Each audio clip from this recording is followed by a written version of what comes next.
Балдар, бүгүн сабакта жапайы жаныбарлар менен таанышасыңар. Жаңы сөздөрдү пайдаланып синквейн түзүп машыгасыңар.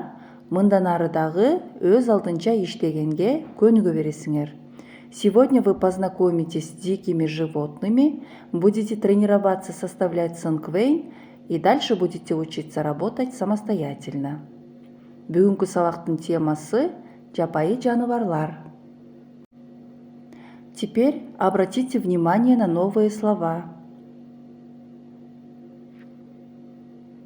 Арстан,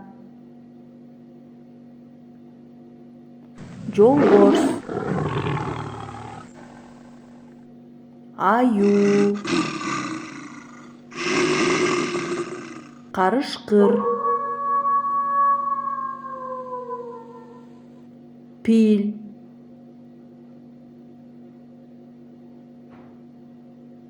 түлкү,